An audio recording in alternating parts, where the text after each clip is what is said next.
पुण्यातील महाराष्ट्र एज्युकेशन सोसायटीच्या Mukunddas Lohia college of इंजिनिअरिंगने AICTE, DTE आणि D-बाटूची संलग्नता घेण्यासाठी संस्थेने दिशाभूल करणारी आणि चुकीची कागदपत्रे सादर केल्यामुळे संबंधित संस्थेची चौकशी करावी अशी तक्रार पोलिसांकडे देण्यात आली आहे।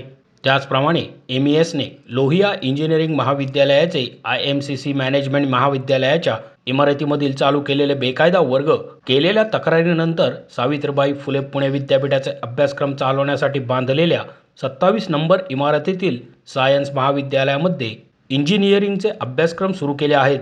त्यासाठी पुणे विद्यापीठाचे ना हरकत प्रमाणपत्र घेण्यात आलेले नाही।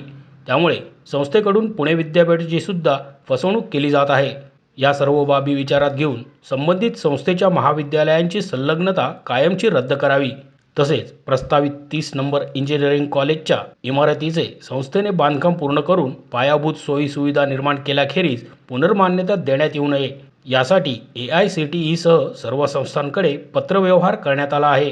त्याचप्रमाणे चालू शैक्षणिक वर्ष 2026-27 मधील प्रवेश प्रक्रियेतून या महाविद्यालयाला वगळण्याची कायदेशीर कारवाई करण्यात यावी अशी मागणी युवा सेनेचे सहसचिव कल्पेश यादव यांनी पत्रकार परिषदेत केली।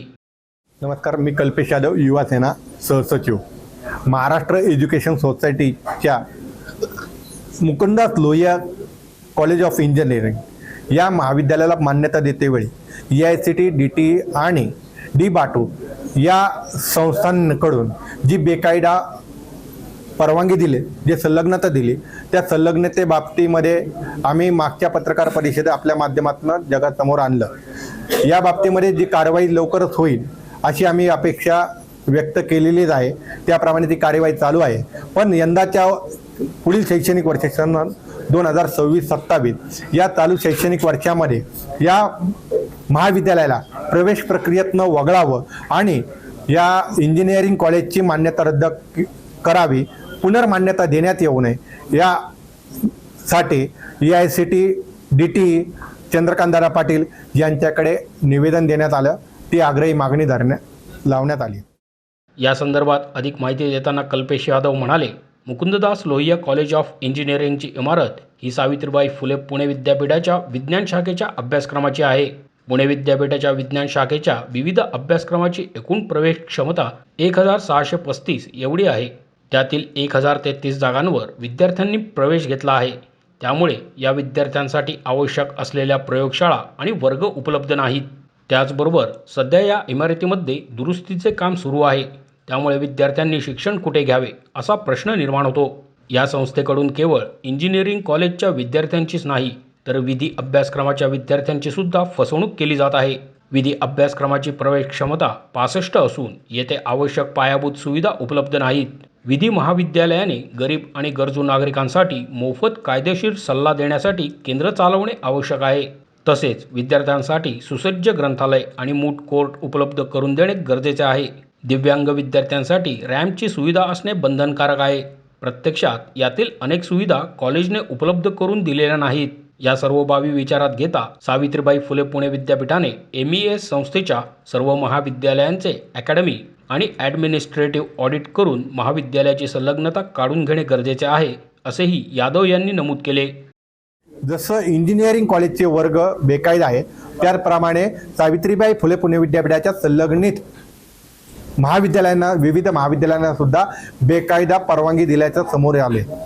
त्यातील विधी महाविद्यालय जे आहे टिळक रोडचं, त्या टिळक रोडच्या विधी महाविद्यालयात जर बघितलं तर मूट कोर्ट, कायदेशीर सल्लागार केंद्र आदी संगणक कक्ष, सुसज्ज लायब्ररी आणि अपंग विद्यार्थ्यांसाठी रॅम्प अशा पायाभूत सोयीसुविधा उपलब्ध विकसित नसताना सुद्धा या विधी महाविद्यालयाला दिलेली परवानगी रद्द करावी।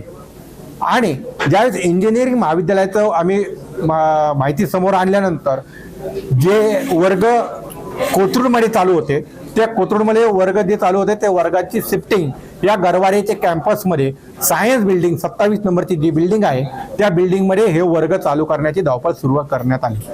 मग या सायन्स बिल्डिंगला मध्ये ज्यावेळेस इंजिनिअरिंग कॉलेजचे वर्ग चालू करतात त्यावेळी सावित्रीबाई फुले पुणे विद्यापीठाची NOC किंवा या सायन्स बिल्डिंगमधील PG UGच्या विविध 21 अभ्यासक्रमा प्रमाणे सुमारे 1635 विद्यार्थी प्रतिवर्षीप्रमाणे या विद्यार्थ्यांचं साठी बेसिक सोयीसुविधा, त्यामध्ये BSc आहे, BSc कम्प्युटर आहे, BCA सायन्स आहे, BSc chemistry, BSc physics, microbiology, botany अशा विविध अभ्यासक्रमासाठी लागणाऱ्या ज्या लॅब्स आहेत त्या लॅब्स तिथं अस्तित्वात नसताना पुणे विद्यापीठाने जी संलग्नता दिली आहे ती संलग्नता काढून घेण्यासाठी तात्काळ समिती गठीत करावी आणि सत्यशोधक समितीच्या माध्यमातून हा अहवाल जगासमोर यावा आणि या बेकायदा महाविद्यालयाची परवानगी रद्द करावी अशी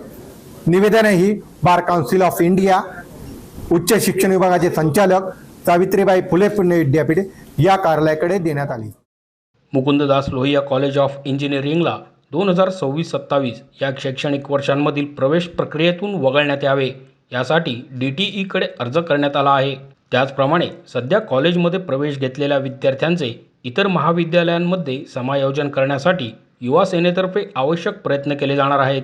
विद्यार्थ्यांना अधिक संपर्कासाठी 9623337777 या क्रमांकाची हेल्पलाईन व्यवस्था सुरू करण्यात आली आहे.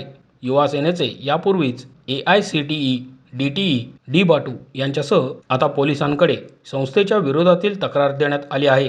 त्यामुळे आवश्यक कार्यवाही होईल अशी अपेक्षा देखील कल्पेश यादव यांनी यावेळी व्यक्त केली. सर्वात मोठी बाब म्हणून आणि सर्वात मोठं धाडसी पाऊल जर म्हटलं तर या इंजिनिअरिंग महाविद्यालयाला दिलेली बेकायदा परवानगी, त्यासाठी सादर केलेले दिशाभूल केलेले करणारे जे कागदपत्र, फसवे कागदपत्र, फसवणूक केली या बाबतीमध्ये पुणे शहर पोलीस आयुक्त आणि डेक्कन पोलीस स्टेशनचे निरीक्षक यांच्याकडे तक्रार दिलेली आहे. भारतीय न्याय संहिता याप्रमाणे यांच्यावरती कारवाई करावी अशी तक्रारी दिली आहे. भविष्यामध्ये या महाविद्यालयामध्ये कोणी फसणार नाही याची काळजी म्हणून युवा सेना विविध स्तरावरती योग्य ते कार्यवाही करेल. प्रसारमाध्यम, पटनाट्य विविध प्रसारमाध्यमाद्वारे जनजागृती करेल आणि शेवटचा विद्यार्थ्यापर्यंत या मुकुंददास लोहिया इंजिनिअरिंग कॉलेज, बेकायदा इंजिनिअरिंग कॉलेजची माहिती दिली जाईल, जेणेकरून भविष्यामध्ये या विद्यार्थ्यांची फसवणूक होणार नाही ची काळजी या निमित्त घेण्यात आली. मोशी न्यूज नेटवर्कसाठी मोहित शिंदे, पुणे.